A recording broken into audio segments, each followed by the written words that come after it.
Hi, my name is Moses, and I've been in quarantine for 8 months. Give me a minute. Much better. I swear the longer I stay at home, the more I look homeless.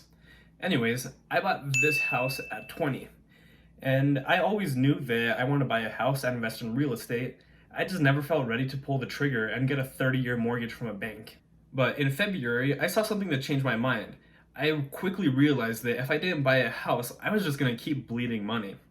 I had been renting apartments for the last 2 years, and for the last 10 months, I was paying $1,765 a month for rent on a 3-bedroom, 2-bathroom, 1,100 square foot apartment.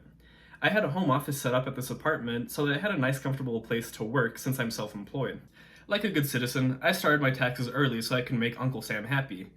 But as a good business person, I wanted to get all the deductions that I could, which included my home office. In order to take the office deduction, I had to calculate how much rent I had paid in 2019 on that apartment. So I had been paying $1,765 for 8.5 months since April. When I saw that number, my jaw hit the floor. I paid $15,000 on rent on an apartment for less than 1 year. I couldn't believe how much I was paying. When I saw that number, I immediately pulled up Trulia and started looking at houses. I realized that paying $1,765 a month, I could be paying a mortgage on a $400,000 house instead. That meant that I could be living here, or here, or here, or here, instead of living here. Even worse, living in an apartment paying rent, you're just throwing money out the window. You're never gonna see that money again. But when you're paying a mortgage, at least part of that payment goes towards equity in the house, which you get to keep. So, along with my girlfriend,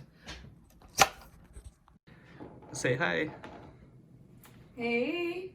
We put together a list of 5 houses that we liked, got in touch with a realtor, and set up walkthroughs of those houses for that very weekend. This was in early February. Our lease was going to be up in April, and if we had stayed month to month while we were looking for a house, we would have to pay an extra $300 a month just to stay month to month. That meant we would be paying $2,000 a month just in rent. So the clock was ticking. We walked through the houses that weekend, and none of them really impressed us. They were just kind of okay. And if I was going to sell my soul to the bank for the next 30 years, I wanted to make sure that we loved the house that we picked. So we regrouped and started looking for more houses in more neighborhoods.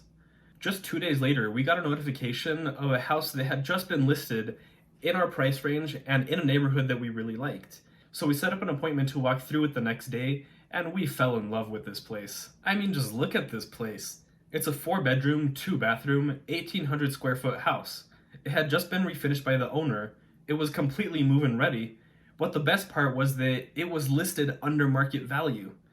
They were asking $294,000 for this house in a neighborhood with an average home value of $310,000. We really love this house, but I had never sent an offer letter before. I didn't know how I felt saying, hey, I'll give you $300K. But I had a pre-approval from Wells Fargo, I had a lease that was expiring, so it was time to pull the trigger. So I had my realtor send out an offer to the sellers, and they accepted it the very same day, just 4 days after the house got listed. There was over a month of inspections and back and forth with the bank, but finally, after all of that, we closed on this house on March 23rd, and we moved in on March 26th. After everything was said and done, my monthly mortgage was going to be $1,383. That meant that without including any of the other savings of owning a house, I was going to have an extra $382 in my pocket every single month just for owning a house. I'll take that deal any day. So that's why I bought a house at 20. I plan on going over the actual home buying process and the financial details in more depth in the future, but that's it for now. This is my first ever YouTube video, so if you enjoyed it, please like and subscribe to my channel for the almighty YouTube algorithm, and I'll see you on the next one.